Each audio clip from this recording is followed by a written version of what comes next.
This morning we're going to talk a little bit about judge adaptation, but more importantly, sort of like the ins and outs, some of like the social controversy surrounding judges, how to debate in front of judges that you do know, you don't know, but also what does it mean to adapt, and also just like how do you do your prefs? How should we be thinking about judges as a resource, etc. This is who I am. Hi, I'm Azja, University of Kansas. If you haven't interacted with me yet, that sucks for you. You should interact with me more at research if I'm around, etc., etc. Take notes. I believe in note taking, but also ask questions. I have ADHD, so I forget a lot of things. So if there's something you want to know about, ask me then and there, so we both don't forget the context in which I mentioned the thing you're asking about. Amazing. Our objectives for today. I sort of summarized this a moment ago, but by the end of this lecture, hopefully you sort of understand better the role of the judge in any given debate. Not literally like, ooh, the role of the judge is X, but literally what is the function of a judge judging you? Why are they there? How can you sort of maximize their being there watching you? How might that affect your prefs more broadly? How to debate in front of judges, old and new, and then my miscellaneous thoughts about judging, about how we interact with judges, and questions that you might have. Are there any questions about today's objectives? Amazing. Okay, so they're a K-hack, they're a policy hack, maybe they're neither. Maybe we don't know who they are, all of the things. I think if there's anything that you take away from this lecture today, it's that no. All of these things, or these phrases, I guess primarily the first two, I think are completely and utterly unhelpful for determining whether or not a judge is qualified to judge you. You all are not K debaters, you all are not policy debaters, you're not plan debaters, traditional debaters, whatever, you're debaters that I imagine like winning, okay? I love winning, I don't know about you, I think of myself as a winner. Sometimes winners lose, okay? They make cards about that in the politics disad, I don't know, but you're not K debaters, you're not policy debaters, therefore judges are not K judges or policy judges. Well, Azja, this person only judges KVK debates, or they only judge policy debates. I am hearing you about that. However, what I'm sort of getting at here is that I think that this sort of like arbitrary divide that like debate has created, right, about like, oh, this person is only qualified to judge debates that include the critique, or vice versa, does a couple of things that sort of harm your ability to expand your knowledge set from other perspectives, but also, you know, dampens your ability to sort of talk to other debate minds and get a more well-rounded experience in debate, right? Because what happens is that I cannot tell you really the amount of times that I've interacted with students where they're like, oh my god, like, we're screwed before the debate even starts because this judge, like, their paradigm says that they love the K and we don't go for the K. Or, oh my god, this judge only judges policy arguments and we read the critique. Now maybe we need to like completely throw out the only style of arguments that we go for and go for something new even though we've never practiced it before, or whatever. And so students sort of go into debates with this like fake set of labeling, right? And psych themselves out before the debate has even begun. And I think that that's really counterproductive and not really helpful for you, because what ends up happening is that not only do you already think that you've lost the debate before you've begun, but it also means that once you get to that RFD, you can't see past how you've labeled them, and so you either A, deem their feedback unhelpful, or you don't like fully get anything out of it, or you like miraculously win the debate and you're like so relieved that you're like not paying attention to the feedback that you're getting, right? And so I think that we should really eliminate these labels from our vocabulary, which is why I'm so sad, well, not for you all, but for all the other people that did not come here, because, oh my god, you're going to be so good at judging and prepping and all the things that you're just going to be like, oh my god, these other people are losers. Okay, no, but does this sort of make sense? We've all heard these phrases, right? Okay, I agree. It sucks, it blows, not super productive. Amazing. So, what is the role of the judge, right?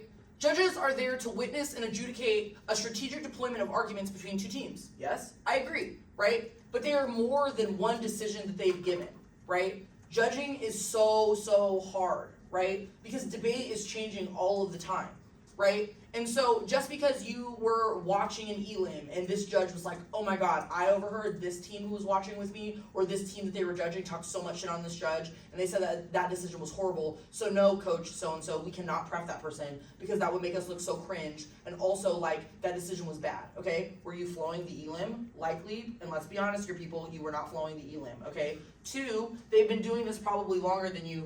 3, are we being serious? We're trusting our peers who have a competitive incentive to disincentivize us from judging people? I don't know, it's giving skeptical, okay? But all of that is to say, right, is that judges are more than just one decision that they've given to you or to anyone else, okay? And I might caveat this a little bit later because sometimes we get crazy decisions and that's fair, right? But more than just one decision, okay? They're also more than their paradigm. I cannot tell you the amount of adults that are actually adults. So like, I'm not saying they're old, but people who are older than the age of 30 or who have been in the game for a very long time, okay? And they have not updated their paradigm since the first time that they wrote it or whatever. Like, I'm gonna ask somebody that I know because I feel comfortable, but like, Dr. Brett Bricker from the University of Kansas, I cannot tell you the last time he actually updated his paradigm. You were probably way better off having a conversation with him and asking him what he thinks about debate than you are reading his paradigm and being like, I know exactly how he thinks about debate. That is true for basically almost every judge in the pool, except, you know, maybe small caveat, but they're more than their paradigm.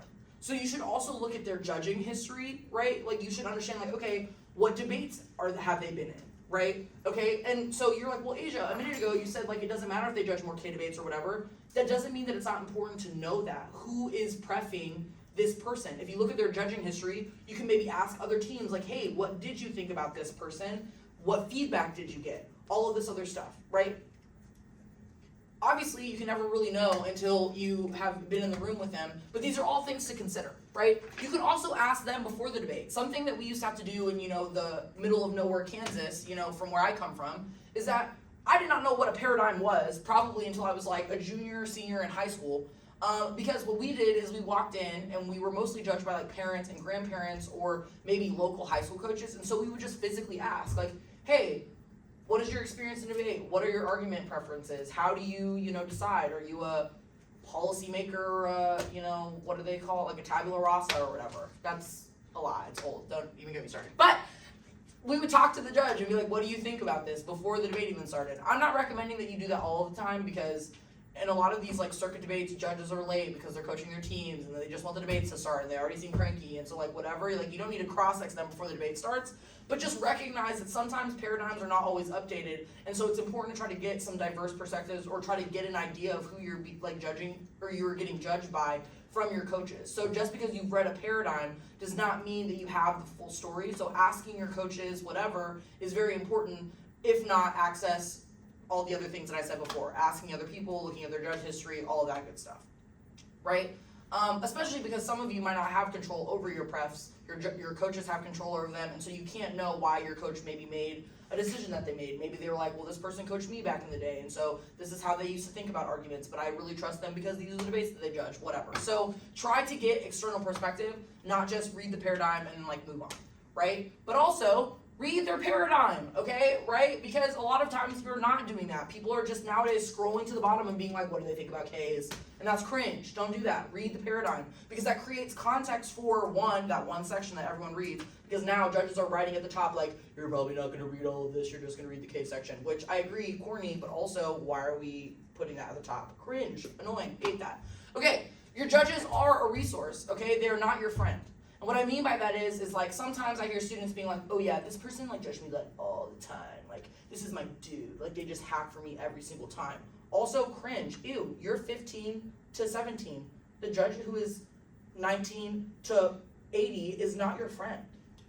Ew, boundaries. But also, okay, it's important to understand, right, that in that moment, even if there's someone that has judged you a lot, or they know your coach, or they're your coach's friend, or whatever, in that hour and 45 minutes, they are not your friend. They are someone that you are trying to convince that your arguments are true, or that your arguments are valuable.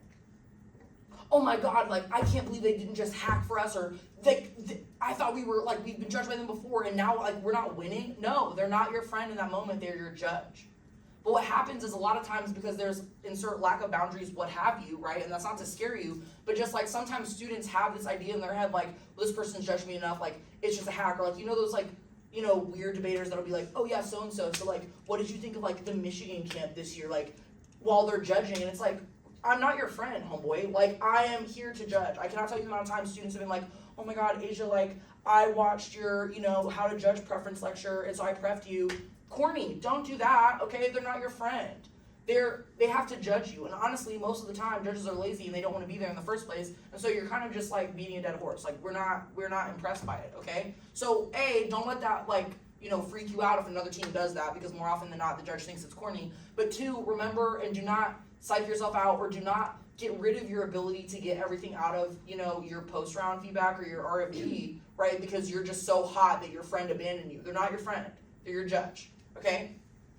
What being a resource means in this context, right, should frame the rest of this remaining discussion, right, is that your judge is a sounding board for new arguments, trying new things, trying to get a better understanding of how your arguments get perceived. Sometimes we're so in our own arguments, we're working with them all of the time. We've been reading the same AF all season, or we're going for the same counterplan or the same critique, right? And so we hear the same feedback over and over again, either from ourselves, our partners, and our coaches. And so at a certain point, you're like, this is just so good. Like, we've read it this many times, we've worked with it this much, all of this stuff, and so we think that it's perfect. And so sometimes when we lose debates, we shut down, and it's like, well, this person doesn't know what they're talking about. And it's like, well, no, sometimes new eyes give us new perspective about how to improve arguments. So understanding your judge as a resource is recognizing that at the end of the day, whether your coach thinks this or not, and I mean, I'm this way, I say it all the time, good teachers and good coaches recognize that they don't know everything, right?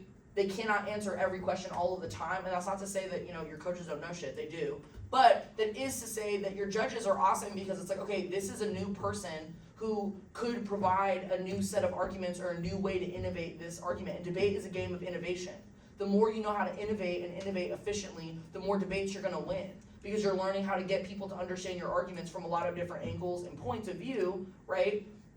And now you're just winning a lot more, because now who's on your prep sheet matters less, because you're not worried about, are they a K-hack or not, okay? You know what I mean? Okay, the second thing is they're a barometer for testing the clarity and the efficacy of your arguments, right? So, I mean, at its very core, debate is a persuasive activity, right? Your job is to convince others that you are right about a question, right?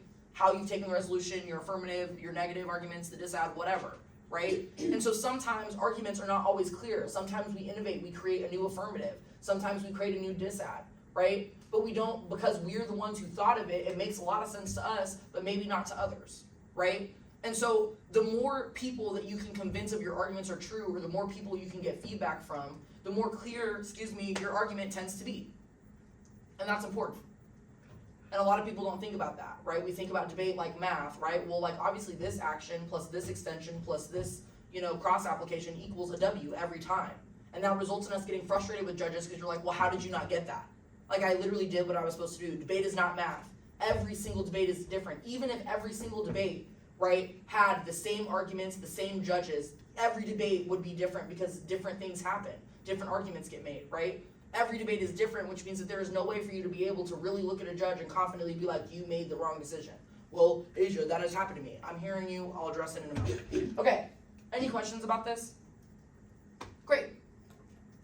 Okay, so what are your prefs, right? How to pick judges for your argument set.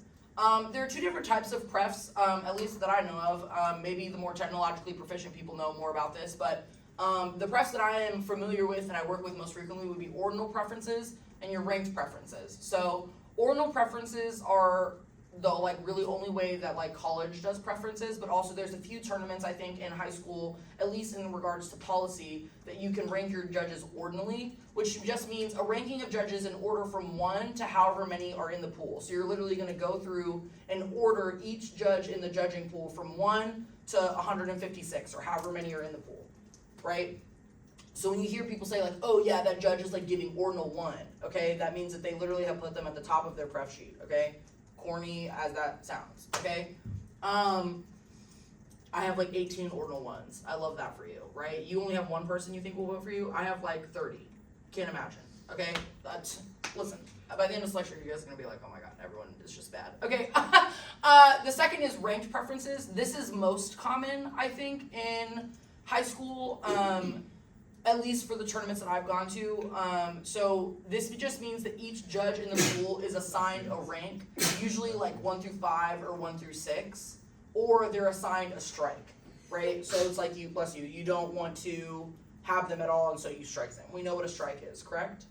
When we strike someone, we struck them, I agree.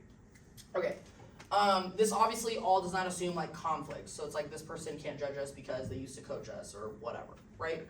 or they're like my sibling, or I don't know. But yeah, so these are the two different types of preferences. I think that the ordinal preference system is a lot, I wouldn't say easier, but it makes a lot more sense in the grand scheme of things in terms of like strategy. So it's just like literally having to rank every judge versus like giving them a number and then you having like a pool of ones, a pool of twos, a pool of threes, like judges that you've ranked in each thing. Just makes more sense in my brain because it forces you to have to think about every single judge, right? But this isn't always the case, right? Like sometimes tournaments don't let us do that, right? And so we have to think a little bit more broadly about like, okay, how do I want to organize or think about my judging or the people that are judging me, etc., right? So your prefs are important, right? They determine what judges are in the back of your debates and what specific debates they might appear, right? So based on where you put a judge or how you rank them, right, you might have them in only certain debates. So like if you read more policy style arguments, right, you might have a series of judges that you're like, okay, they're really good at analyzing or talking about the ban counterplan,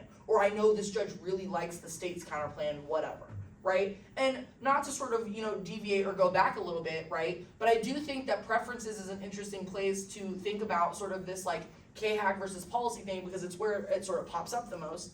And so what this leads me to is, right, like, it's a little odd to me that those, like, labels or those terminologies come up in judging, right? Because also, like, if we think about, like, traditional policy judges or people who, like, only judge debate with plan versus counterplan, whatever, some of the most opinionated and diverse set of people I know, right? Like, everyone that I know that is, like, a policy person thinks about the state's counterplan differently. Right? So again, you see how it's kind of like not productive to think about judges in like such a like dichotomous way, like one way or the other. So, right, it's important to think about these prefs and how we order or how we might want to reference or preference or pick judges because it can control, right, who's in the back of your debates. And that doesn't matter insofar as like, oh, well, I'm only going to pref the people that I think are going to like help me win. Obviously, we want judges that will make like help us win. Duh, we want them to vote for us.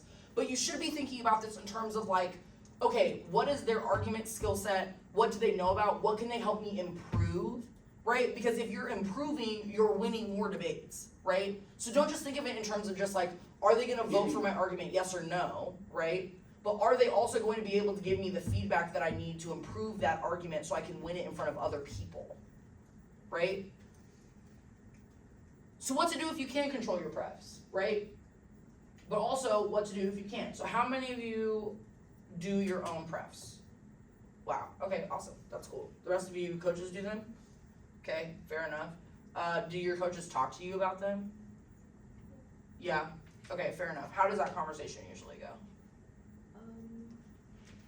Not really like specific judges and what I think of them, but mostly just like if I'm looking at the cards and I have a question to ask. Right, okay, so it's like you get to look at them, you just are not the one like doing it. It is a lot of work. I hate doing it for my students,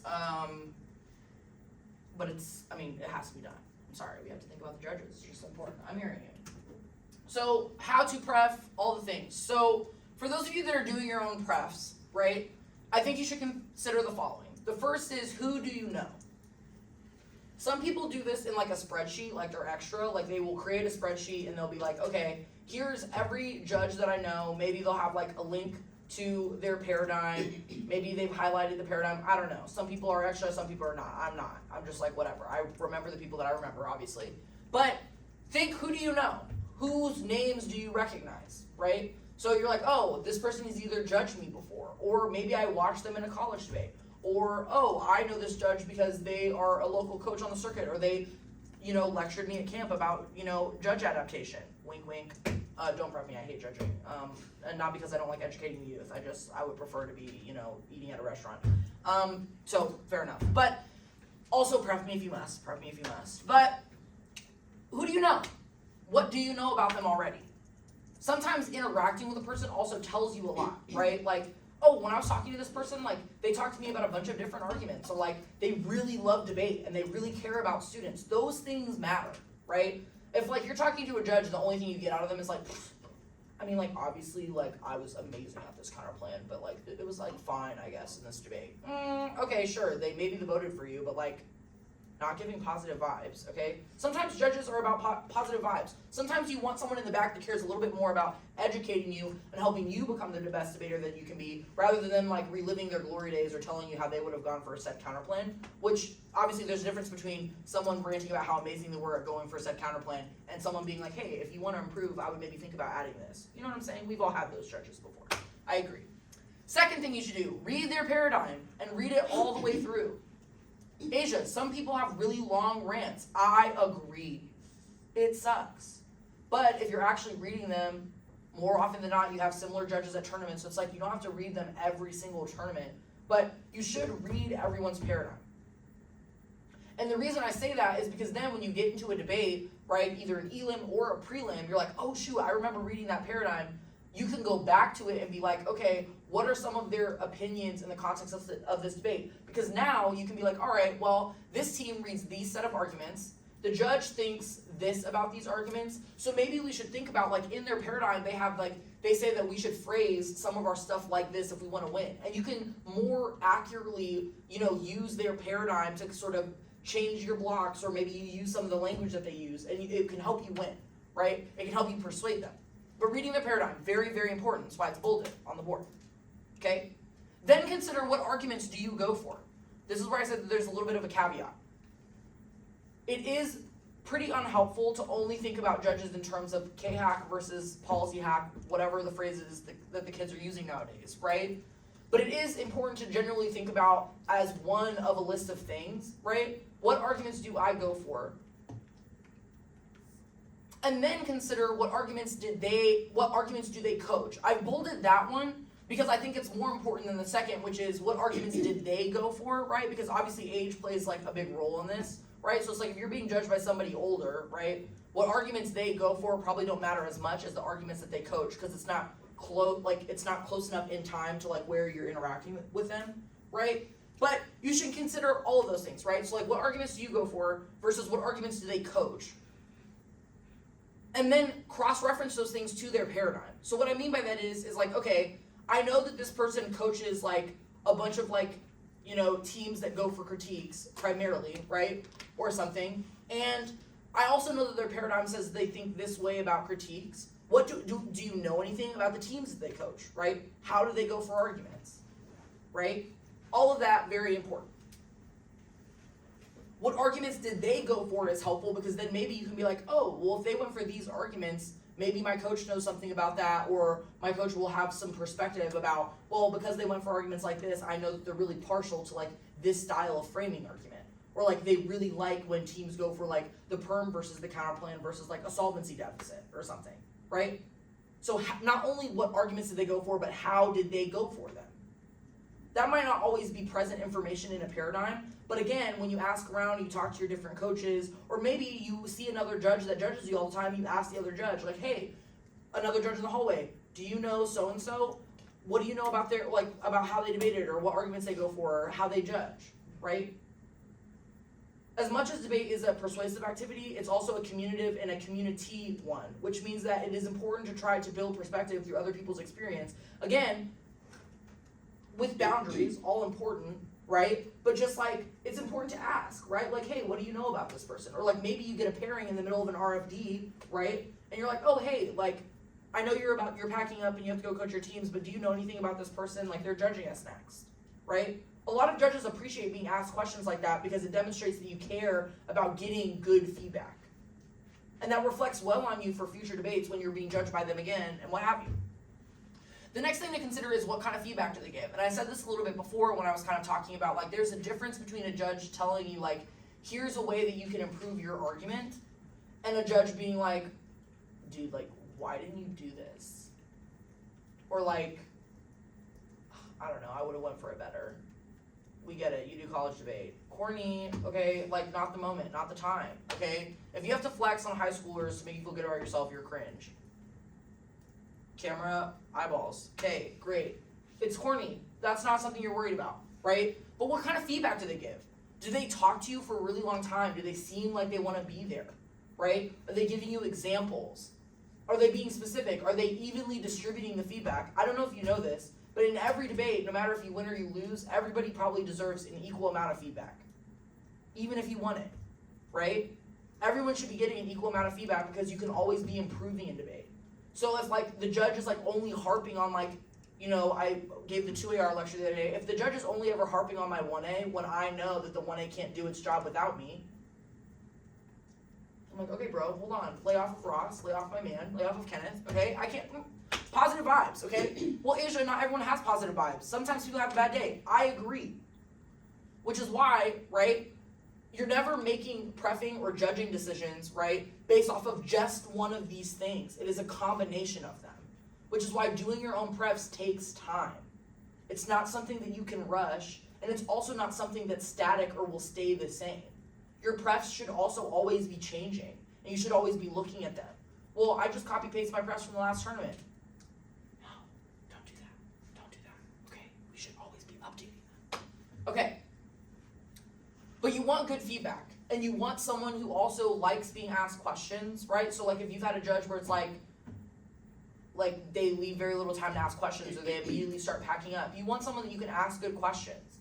How do they answer your questions? Are they putting it into a language that you can understand? Are they being kind when they're giving you that feedback, right? All of that is relevant, right?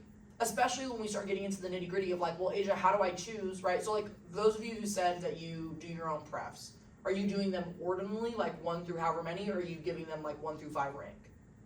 1 through 5 rank? Okay, fair. So like when you're making those decisions about like, well shoot, I have too many 1s, or I have too many like 4s, right? Some of these other details, like what kind of feedback do they give? Are they kind? Do they always have positive vibes? Those are things that can marginally change which category you want them in, right? Not just like, oh, they read this argument, so all of them are a 1, right? Because there's gradients to it. And then consider, I don't know why there's an extra bullet point at the bottom. Okay, whatever. Then consider how frequently do they judge, right? How frequently are they judging high school, college? Are they judging policy or LD? Are they judging PFD? Maybe they're only judging Congress, right? Obviously, you know, take that also with a grain of salt, right? Because like, for example, like there's a lot of like, you know, like I'm using Harker as an example just because I know a lot of the people that work there, right? But like a lot of those people also do policy debate just because Harker doesn't have like a policy program, right? So just like those are things to think about. What kind of like, are they still debating? Are they not? Right? All of those are relevant questions. How long has it been since they've debated in high school? Right? So like the age-long question, where do you put first year outs? Okay? My personal rant about this is that it depends. Asia, that's unhelpful. I agree, but that's probably about as predictable as you're gonna get when it comes to a first year out. Sometimes they're awesome and they make amazing decisions. That was me. I can't say that for everybody else. Everyone on the live is gonna be like, what the F? That's not true. But that is to say, like, consider where they're at in their career. I think first year outs are awesome because they're the closest to your age. They probably remember what it was like to be in that intense of a space. But sometimes as a coach, right, I'm skeptical to put them immediately at a 1, right? Because judging is hard, and sometimes you're more easily pressured because you're young. You don't want to disappoint a coach, or you don't want to disappoint a previous judge that you've had, right? Because you were thinking about a judge as a friend and not as an educational resource. And so now we're making decisions based off of who's in the room, or what teams are in the room, right? Being a judge is really hard, especially when you're young and you're learning how to judge and how to be an educator. And so I think that when we're thinking about first year outs, at least in this question, I would give them a little bit of space and time. That doesn't mean put them at a 5, but maybe that means if we can, we should always have like older or people who have judged longer a little bit higher, right? Because when they're a first year out, they're a little closer to your age, and it's a lot harder to practice they're not your friend, they're your judge, right? Amazing. Questions about this? I know I kind of covered a lot in that little rant. Okay, great, immaculate, I love this for us. Your judge is always right. But Asia, the decision was really bad. I agree, it probably was really bad. Maybe, I'm hearing you. Happens to all of us, okay? I was telling Turner this the other day. I was like, Turner, all those times you didn't vote for me, ass, terrible, hated it, horrible, never again. He was like, Asia, you're being dramatic. I agree, I was being dramatic. Your judge is always right. What do I mean by this? What might I mean by this? Thoughts?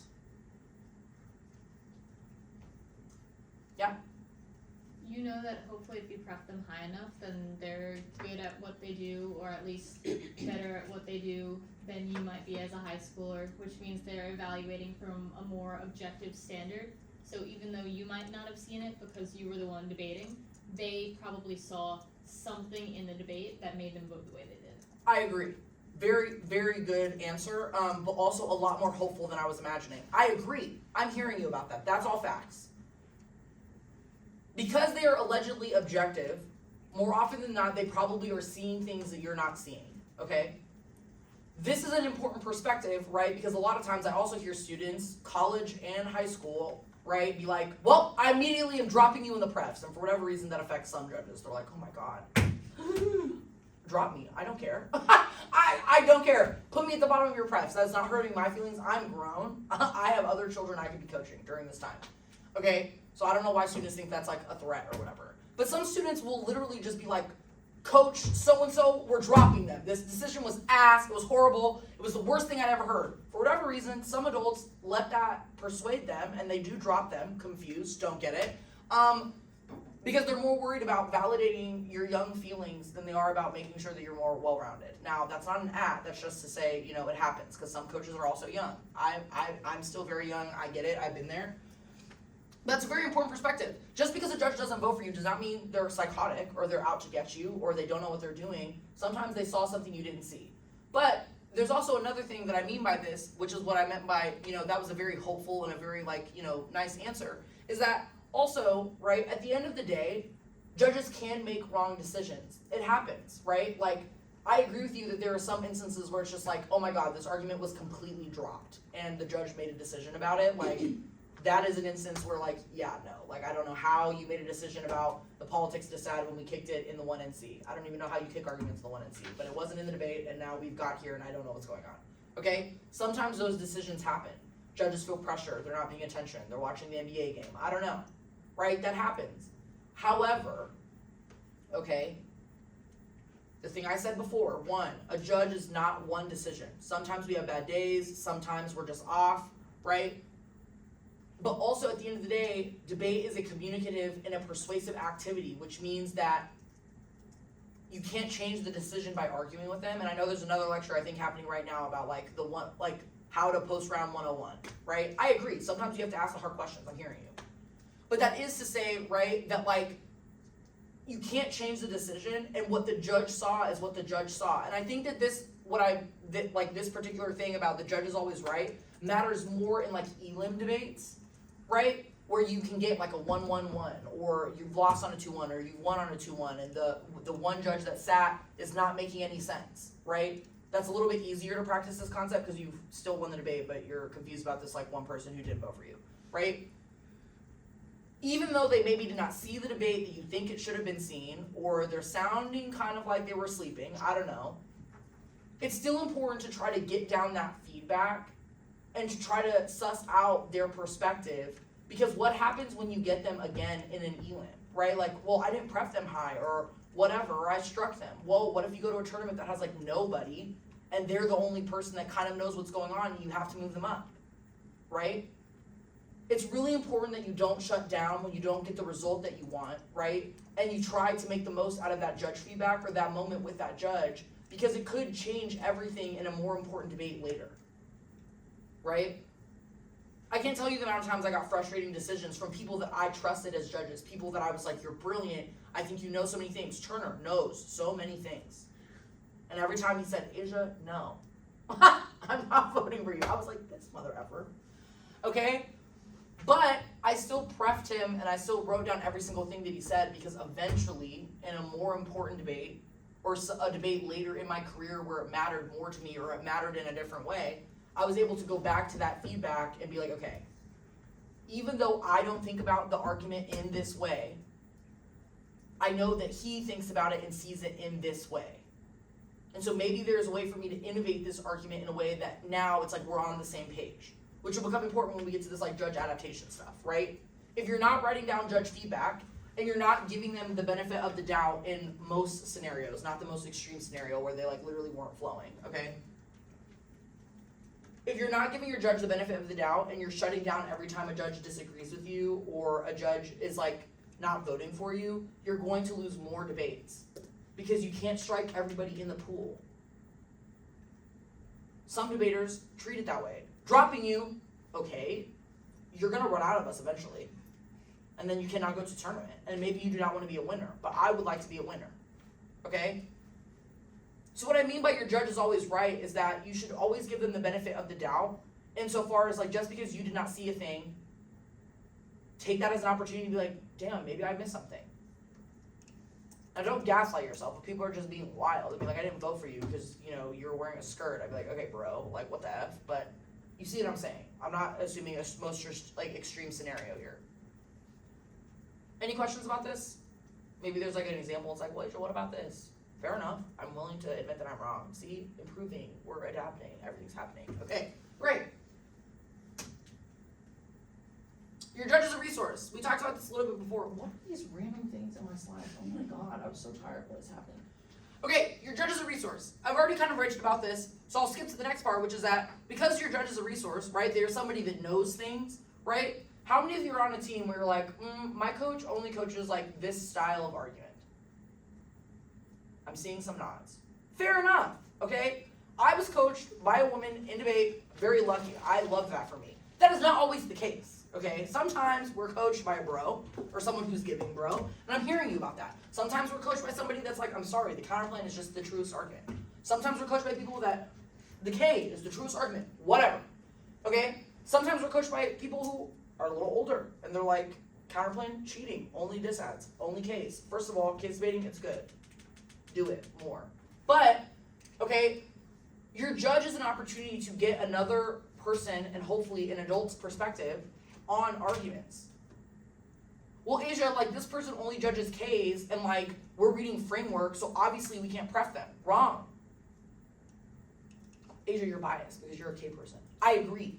But also, that's not a thing. Those labels are useless and should not matter or affect your judging decisions. And the reason I say that is like, okay, well, if your coach is only coaching you to go for framework, they've never suggested that you go for a critique or whatever, right? Wouldn't it be valuable to maybe be judged by somebody who does go for those arguments all the time to give you a new perspective on how to maybe debate the case? As someone who was reading critiques a majority of the time, right, not only was I reading them all the time, but I was also answering framework all of the time. Which means that I can offer a unique perspective as a judge about, well, this is like something that I always waited for people to say, but they never said it. Or it's like, this is what I thought the best argument was because I could never beat it. Or whatever, right? Your coaches can only do so much. Some of them, you know, will be like, I do everything. Fair enough. I get it. Same. I'm also excellent.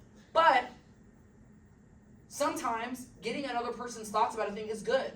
And so it's like, okay, well, yeah, maybe they only go for critiques, but like, I don't know, it would kind of be nice if like we didn't only have one argument to go for against, you know, this critical affirmative. Like maybe they'll have some ideas about how I can improve at least the cap K.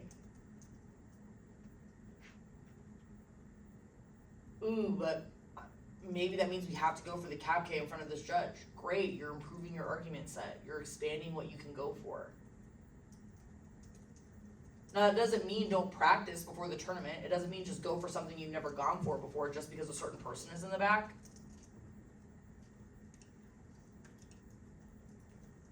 But you're like, well, I've never debated in front of this person either, and this is the only thing I know about them. It's like, okay, well, you know, you prep them once, now you've prepped them. So now you know what they think about things, and now you can prep them again. And you can get more familiar with their judging style and what they think about arguments, and then you can win them in debates. Something that I've never understood about the way that people talk about judges or about prefs or about judge adaptation is that people talk about it and then they don't change their judges and they're only debating in front of certain people, and so they never have to adapt. And I don't want this to sound like Azja's lecture was another lecturer tooting her own horn. Of course, I'm a very confident individual and I'm very proud of my career, as you all should be of yourselves. But I was somebody that prefed, I feel like a wide variety of people. People that were thought of as K people, people that were thought of as policy people, and I think I was a better debater for it, which is why I'm giving this lecture. Did I win all of those policy people who did not read the same arguments I read immediately? No. I lost those debates almost immediately. They were like, Azja, I'm sorry, framework. I was like, okay, maybe this time, but I'm coming back for you. okay? I'm coming back for you.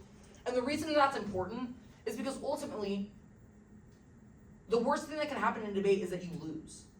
Your career isn't over, you're not dying, you're not gonna not get into college, okay? You're not gonna not be able to debate in college either. Like, I promise you, pinky swear on everything. If I'm lying, you can come back and haunt me. No college director of a debate program is thinking to themselves, how many TOC bids did this team get? Oh my god, they were judged by this person and they didn't win. Corny. No, we don't have time for that. Okay, first of all, we're trying to like write theses and like do all these other things.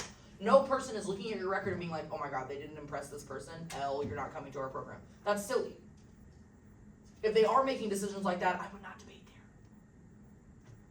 Just an FYI. I'm not saying don't go to the college, but go to the college for the college, not for the debate program. You shouldn't be doing that anyways. We'll talk about that in college time.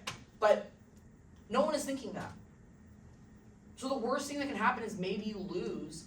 But what happens when you get to the TOC and you have panels of people, right? Or maybe some of you do want to debate in college. At the NDT, right, you can get anybody there, right? In college, you can be judged by anybody, prefs or not, because every debate has 3 judges. So maybe you get one person that is high on your prefs, but the other 2 probably not. So what happens is like, well, I've never been judged by this person and you're at your national. You have no frame of reference, you've never been judged by them before, you don't know their preferences, you've not ever asked them questions, you've never talked to them. Why would they feel inclined to vote for you? Wait, I thought judging was about being objective. I agree, but also debate is a social activity. Let's not fool ourselves here, right? It matters to a lot of judges, right, whether or not you care about improving your craft from a different set of perspectives. So like, you know, it should go without saying, but I guess it probably should be given the lecture that I'm giving, but it's just like, it is important that you pref women. It's important that you pref people that don't come from the same background as you. Black people, brown people, what have you. That matters. Asia, all these black people only go for anti-blackness, and I do not go for that argument. I agree. If you went for the argument in front of them, they would probably make you lose. For facts, okay? But it's important to diversify your judge set. Because your coach cannot teach you everything, but some of these other people can. And that doesn't mean you're gonna completely learn an argument in an RFD, but it is the start of something, right? They might be able to give you a reading list. They might be able to tell you, ooh, you could watch this debate on YouTube. Ooh, you could watch this lecture at the Dartmouth. And you're like, I already went. Okay, but they are a resource. They know things, okay? And that's valuable. Are there any questions about this? Great, immaculate. I love that for us. Where we're supposed to be over. Okay, how to adapt. So you've prepped your judges. Now you're in the debate. Hold on, I don't remember what slide. There we go. Okay, so you've prepped your judges. You're in the debate. You're like, whew, I've never met this person in my life. I've never seen them. I'm confused. I'm scared. I'm worried. How do you adapt? What comes into your head when you're like, we've gotten a pairing, I've never seen this person before, or I don't know if they agree with our arguments? What do? You can't go to tab room and be like, change it, please. Please, for the love of God, change it. That's not happening. So what do? Paradigm? Facts, I agree. It was on the next slide, but facts, I agree with you. Read the paradigm. Oh my God. Some people think judge adaptation means completely changing your arguments. Not true.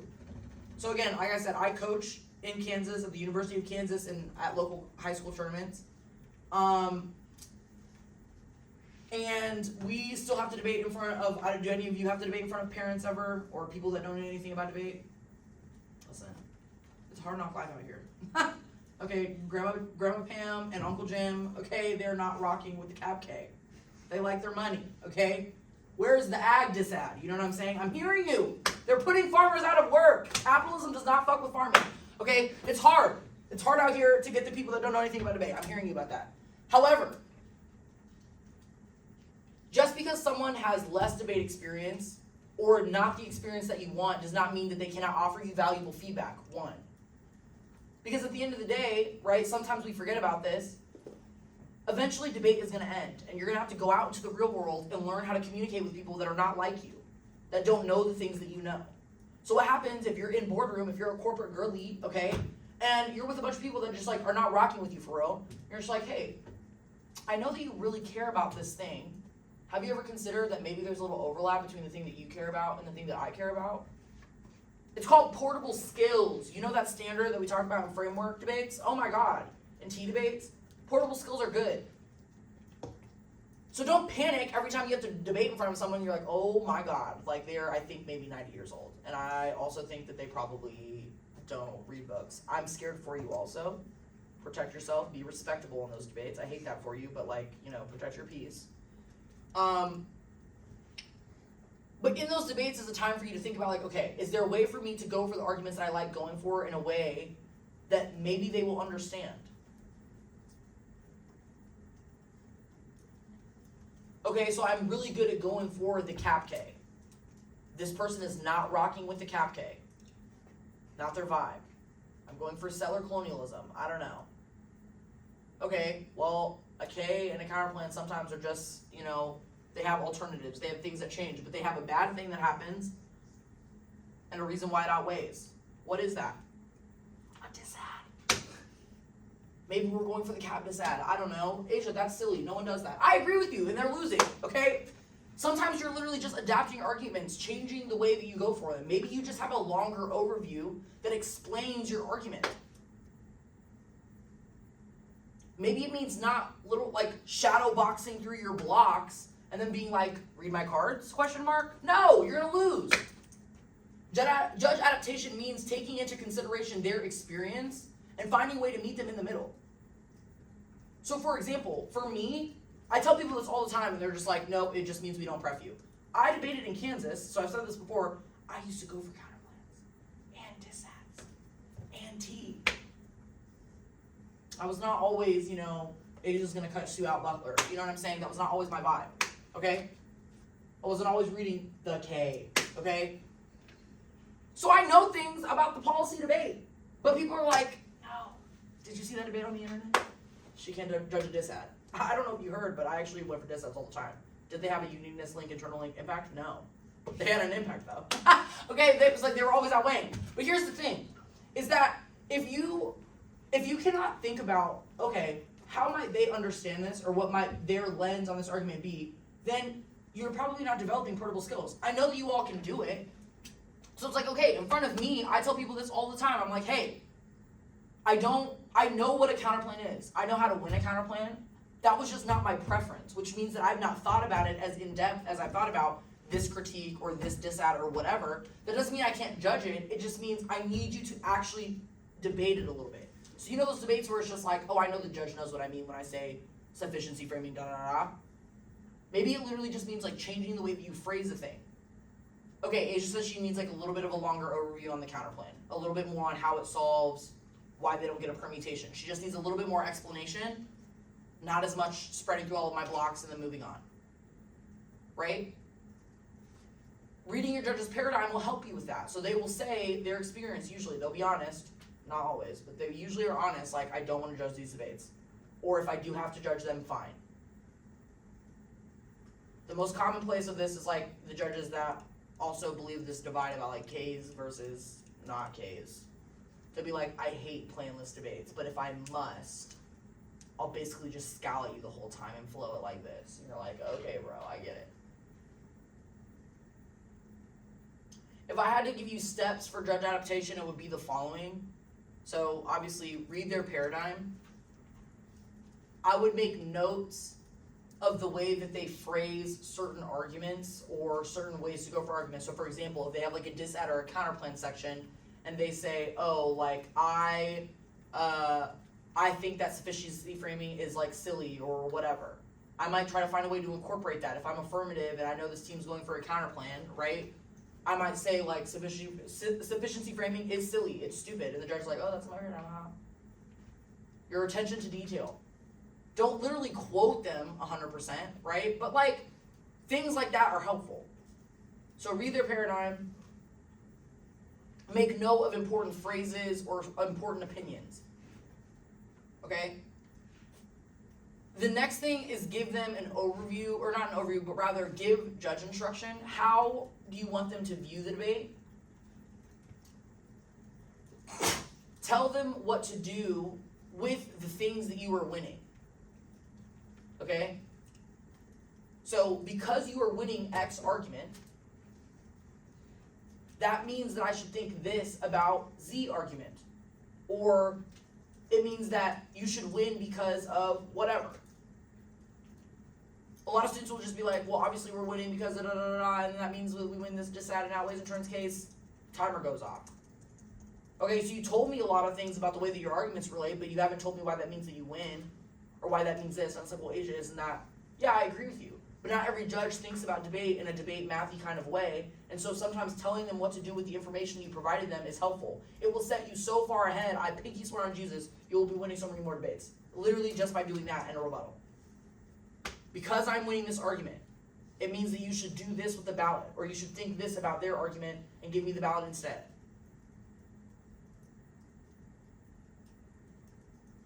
Judge adaptation also applies to, and this is probably the last thing I'll say before I let you ask questions, is judge adaptation is also not about, or not for judges that you've never seen before. It's also for judges that you have. Do you know how frustrating it is to have to sit in a debate for anywhere from an hour to like 2 hours and 45 minutes, and then to write down all this good feedback, and then to like judge a team again and to see them make like the same mistake or like do the same thing?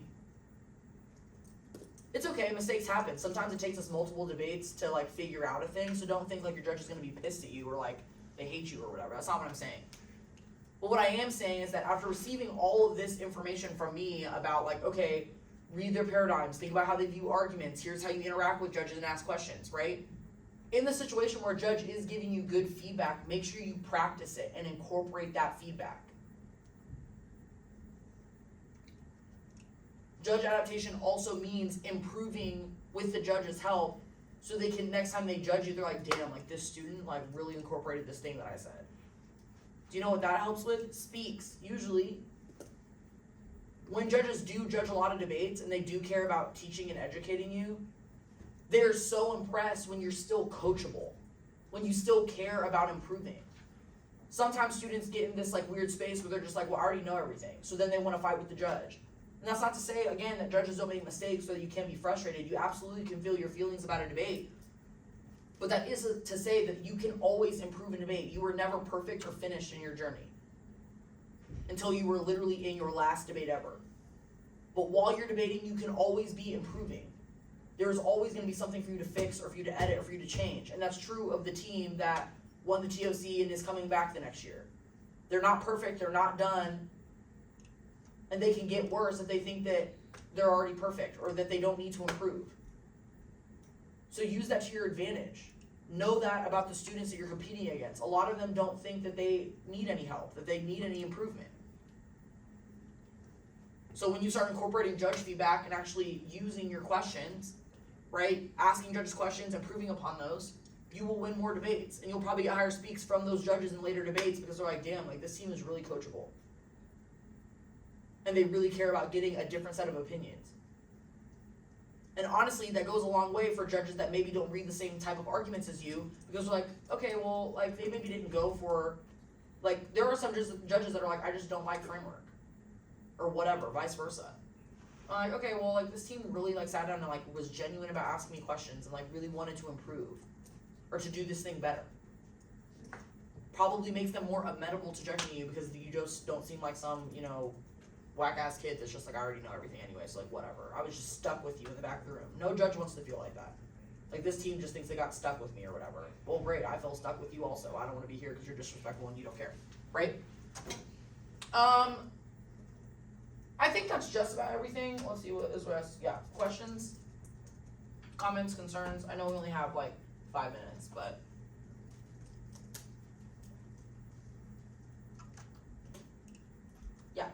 This is gonna sound inarticulate because I didn't think the question all the way through. It's But okay. like, when you're asking questions and you're trying to like explain your thought process or like get out your confusion, but the judge is also confused about what you're talking about, how do you bridge that divide? that's like a very good question actually.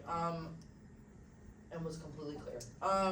So I do think it's important to, so one, if you're about to debate in front of someone that you've never debated in front of before, obviously you're in the heat of pre-round, so like this should not take priority.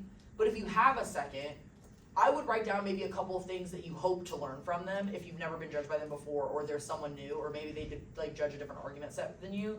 So like you already have kind of a set of questions. Obviously those can't assume the debate because you wrote them down before, but it is something to think about, right? Like, oh, like, since this person is the back, like, hey, like, while I have you, could I ask you like a quick external question, whatever. And that's really helpful because like then you're already kind of talking to them and you're not as like overwhelmed, or you have time to let the debate sit for a second.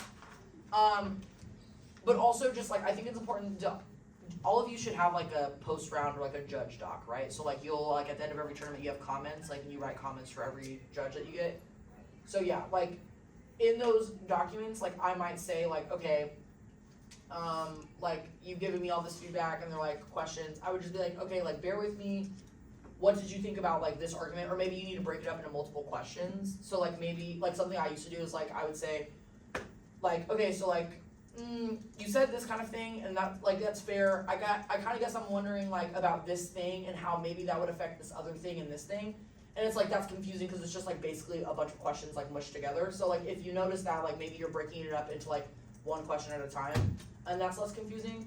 But if the judge isn't understanding what you're saying, I might be like, hey, either A, move on to a different question, like maybe that will like help, or, and I know this is like risky because judges are busy and you're not always gonna get a response, and you have them right there in the moment, and that's more efficient, because sometimes, I mean, I forget to respond sometimes, I get it. But just say like, when I find the phrasing, like, can I email you? And then actually follow up and email them, because then the onus is on them to respond to said email. But like, I think a lot of judges are just like, they hear students be like, whatever, I'll email you, and they're like, okay, you're just pissed about the post run, like I'm never gonna hear from this kid, and that usually is what happens. But if you're like, hey, like once I get the phrasing of this question, like, can I just email it to you? More often than not, they're gonna say yes, and then just move on to another question. Because like at the end of the day, like it'll always find you or it'll come back to you. And so like, that is helpful. Other thing to try is like phrasing it in language that they've used. So like, if they've described something that you can improve, right? I would just be like, okay, so you said that I should try doing this thing, and then say it in the way that they described it.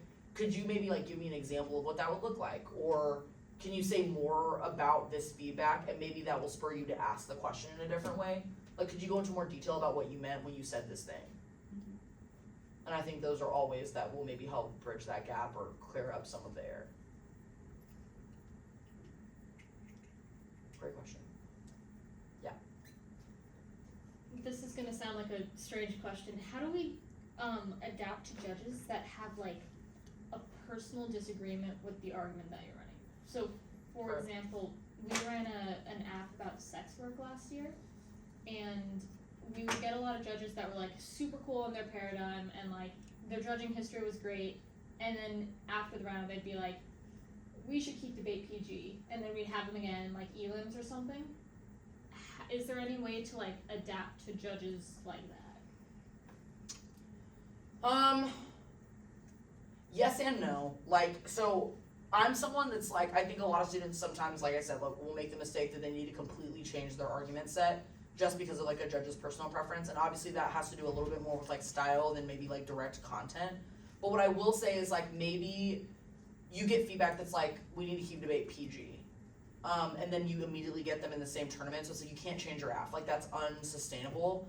Thing I would recommend, and this is something I told my kids all the time, because it's like, so for example, like my girls like read very like non-PG arguments about blackness at like the NSDA tournament, where it's like a lot of parents, a lot of coaches that don't interact with those arguments. And so it was just like, we wrote an overview together that was like, okay, here's why it is valuable that we have these discussions in this particular space or this context. And when you turn that into kind of like an argument, like we think talking about sex work is important because of this thing and this is why it matters, or here's why we think the literature directed us in this way, like it's very central to the literature base or whatever, that might be helpful, because then you can be like, well, the other team has dropped that it's valuable, or they've dropped that this matters and whatever.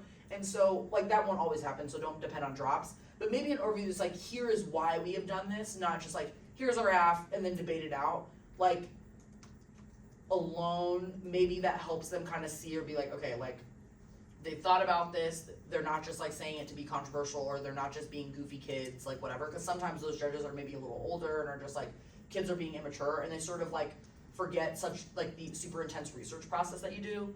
And so finding an efficient way to sort of describe or to justify your perspective or your position or why you've chosen the path that you've chosen can be helpful. Both in chaos or like policy asks that maybe have controversial content. Yeah, very good question.